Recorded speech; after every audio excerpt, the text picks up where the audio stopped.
Assalamualaikum warahmatullahi wabarakatuh. Halo semuanya, perkenalkan nama saya Fajrin Indi Prameswari dari jurusan Teknik Industri angkatan 2023. Di sini saya selaku praktikan dari kelompok 21 penelitian operasional 2, di mana di sini saya ingin menyelesaikan persoalan dari tugas mingguan yang ada di shift 1 ini dengan menggunakan software RStudio dan POM-QM. Tuh.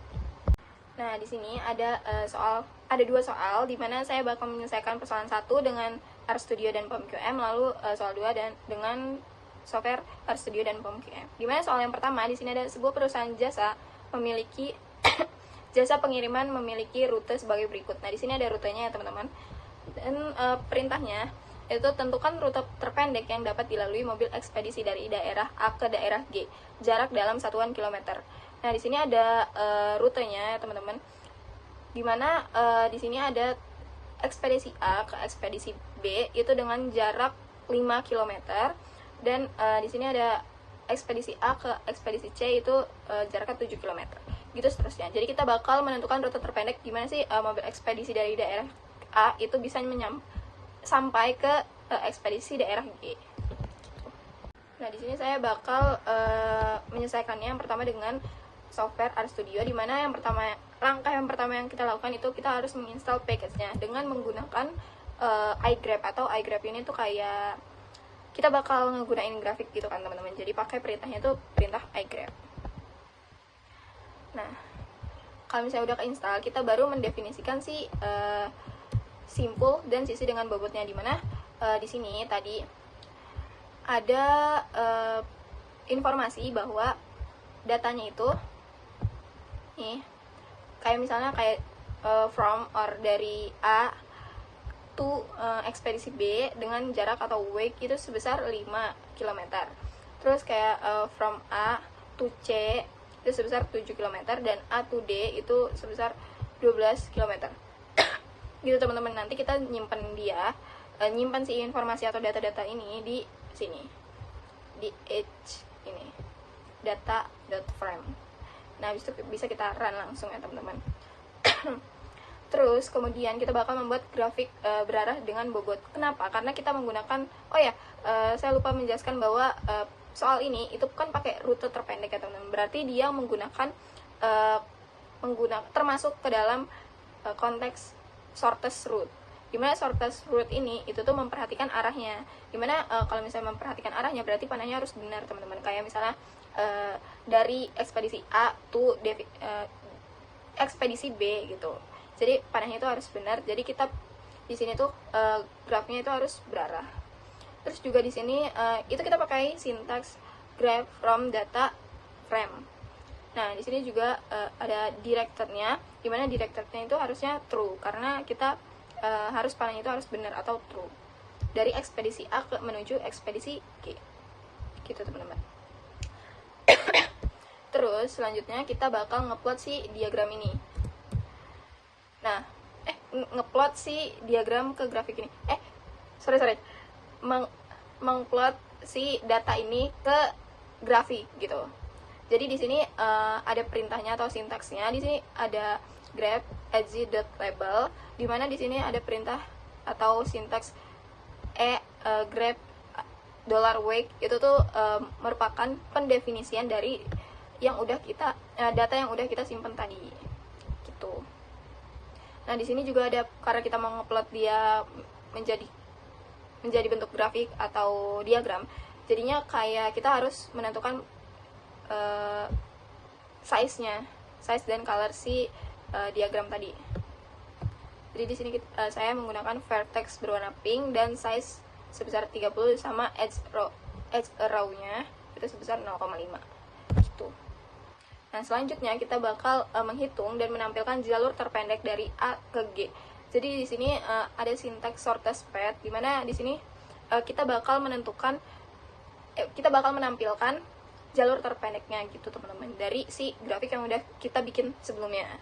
Nah, setelahnya kita baru menghitung dan menampilkan jarak total jalur terpendek. Jadi kita baru menentukan si total berapa sih dari ekspedisi A menuju ekspedisi G, jalur terpendeknya gitu. Jadi sini ada perintah shortest distance. Sini juga masih ada kayak perintah grep, itu karena sintaks grep karena itu termasuk ke data yang udah kita simpan tadi teman-teman gitu. Sorry, baru di print, kita print shortest distance-nya. Kalau udah boleh langsung kita run ya teman-teman. Bentar,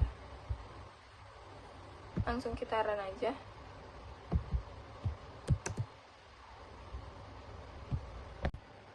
Nah kalau udah gitu teman-teman, nanti dia bakal muncul di sini. Jadi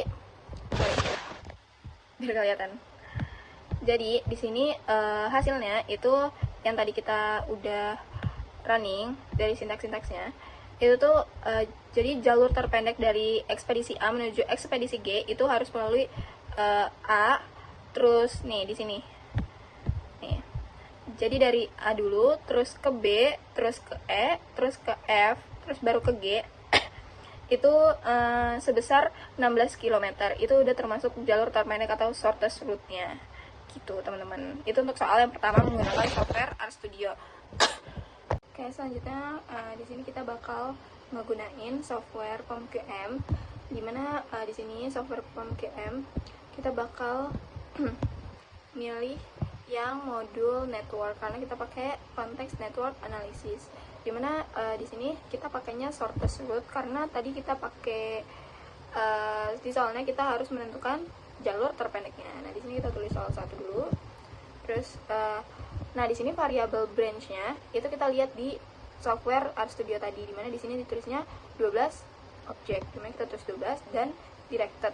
Kita pilih directed karena tadi karena dia harus berarah grafiknya, jadi dia harus ngurut. Jadi kita pilih yang directed. Nah terus di sini tuh kita bakal ngelihat si branch-nya di software RStudio tadi. Nah karena di POMQM ini sendiri dia nggak bisa pakai huruf teman-teman, jadi kita notasiin dia pakai angka. Misalnya kayak A itu angka pertama, angka ke-1, B itu angka kedua, C itu angka ketiga, dan seterusnya. Jadi kita pakai notasi secara angka gitu dari untuk start note sama end note-nya, sama di stage-nya juga. Oke, kita tulis di sini.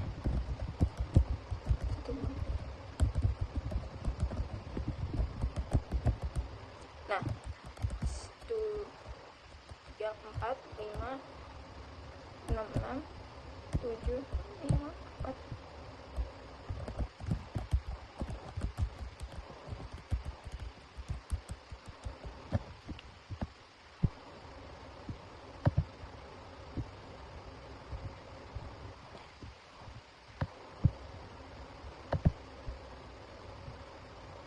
Nah kalau udah teman-teman, di sini kan tadi kita pakai dari kita disuruh menentukan jalur terpendek dari ekspedisi A ke ekspedisi G. Jadinya di sini titik originnya itu dari A kan teman-teman. Jadi kita tulis di sini 1, originnya 1, dan destinationnya itu kita pilih 7 karena G adalah angka ke-7. Tadi ingat kita notasinya pakai angka, jadi originnya itu dari A yaitu 1 dan destinationnya itu 7 karena dia G. Nah baru kita solve teman-teman. Oke.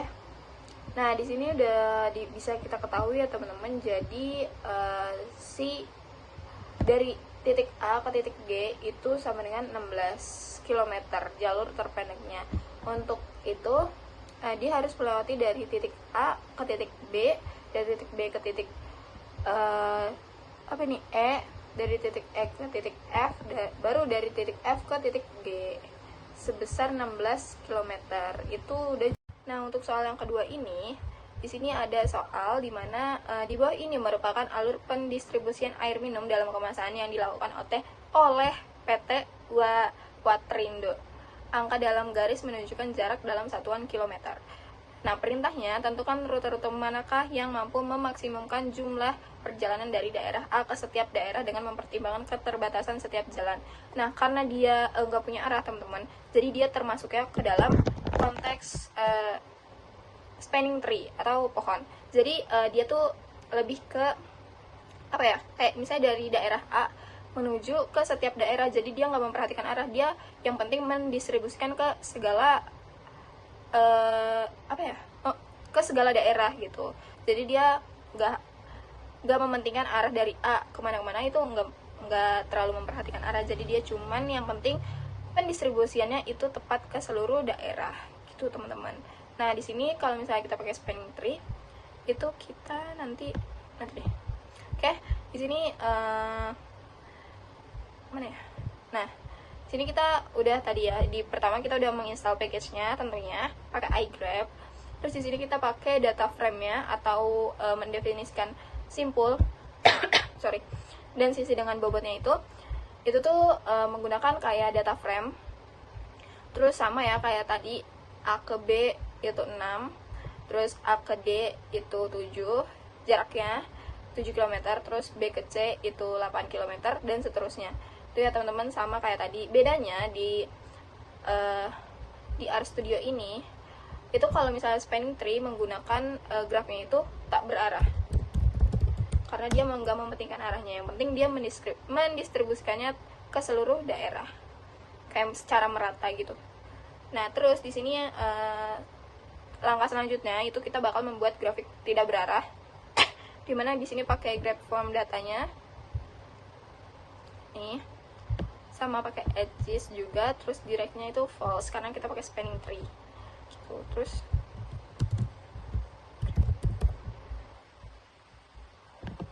nah langkah selanjutnya baru kita bakal ngeplot si grafiknya, sama kayak tadi teman-teman. Karena saya ingin menggunakan warna pink, jadi di sini saya tulis vertexnya itu warna pink, dan e-graph-nya juga sama masih. Ini bedanya kita pakai data yang terbaru, pakai data yang spanning tree soal kedua tadi. Terus karena kita pakai spanning tree, di sini kita pakai perintah MST atau minimum spanning tree. Terus di sini juga ada algoritmnya itu pakai prim. Jadi ada 3 ya teman-teman, ada greedy, prim, sama kruskal. Nah kita pakai prim di sini. Oke. Selanjutnya kita bakal memvisualisasikan awalnya si minimum spanning tree tadi gitu, sama pakai vertex colornya itu pink, sama vertex size nya itu 30, edge arrow-nya itu 0,5. Nah kalau misalnya udah, baru kita print si data dalam bentuk MST atau minimum spanning tree, atau gambarnya nanti bakal jadi kayak bercabang gitu, pohon gitu. Terus baru kita langkah selanjutnya baru kita ke total weight-nya atau total jarak yang ditempuh dari A ke G ya. Total weight dari A ke seluruh daerah gitu. Sorry. Jadi dari A ke seluruh daerah itu total minimum atau minimum jaraknya, minimal jaraknya itu berapa, nanti kita print di terakhir. Nah kalau udah, kita print aja teman-teman, kita running semuanya. Nah kalau udah kita dapat hasilnya gimana di sini. Nah bentuk grafiknya gini, rutenya grafiknya ya gitu deh. Nah di sini nah jadi di sini dalam membentuk MST-nya atau minimum spanning tree-nya itu tuh di sini from A ke B itu jaraknya sebesar 6, A ke D itu 7, D ke F itu 5, F ke G itu 8, E ke G itu 6, sama E ke C itu 7. Jadi dia melewati percabangan gitu. Terus total dari jarak minimumnya dari semuanya ini itu kalau misalnya dijumlahin itu sebesar 39 km. Itu teman-teman. Oke. Itu untuk software RStudio. Selanjutnya kita bakal menggunakan POMQM. Software POMQM. Dimana di sini sama masih pakai networks. Bedanya kita pakai minimum spanning tree. Sorry, nggak kelihatan. Nah ini kita tulis soal kedua. Number branch-nya tadi kan 11 ya teman-teman. Kalau misalnya kita lihat di RStudio ini kalau tadi 12, sekarang ini cuman 11 branch aja. Kita oke. Nah kalau udah sama ya, kita bakal lihat aja di RStudio-nya. Nah sama, karena di POMQM ini nggak bisa mendefinisikan sebagai huruf, makanya kita harus menotasikannya menjadi angka. Sama kita tulis 1, 1, 2, 2, 4,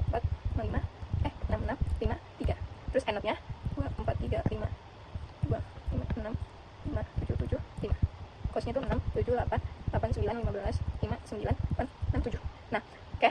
Karena di sini kita tadi awalnya itu dari A ke seluruh daerah, makanya di sini kita tulis starting node-nya.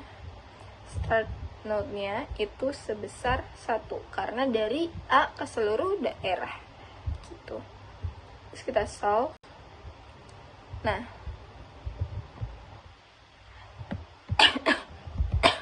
sorry.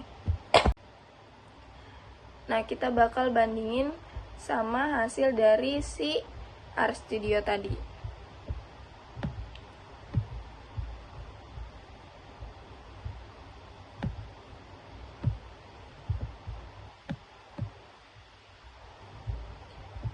Nah, gini ya teman-teman. Jadi jadi di sini udah kita ketahui ya teman-teman. Jadi dari A ke B nih branch 1, dari A ke B itu totalnya 6 jaraknya. Terus dari A ke D itu 7 yang dipilih ya teman-teman. Jadi kita milih salah satu untuk menuju ke pendistribusian secara merata. Kita bukan pilih salah satu sih, maksudnya kayak kita pilih salah satu, misalnya dari A ke B, terus ada lagi dari A ke C gitu. Nah, itu kita harus pilih salah satu biar pendistribusiannya secara merata dan jaraknya minimum. Itu kita harus kemana dulu baru menuju kemana gitu, biar pendistribusiannya secara merata. Tuh, nah di sini juga dipilih ya teman-teman, dari A ke B, A ke D berapa gitu, dengan total jarak minimum atau MST-nya, jarak minimum spanning tree-nya itu sebesar 39 km gitu, untuk pendistribusian secara merata ke seluruh daerah gitu teman-teman. Oke. Segini aja tutorial dari penyelesaian menggunakan konteks network analysis dari saya. Sekian, wassalamualaikum warahmatullahi wabarakatuh.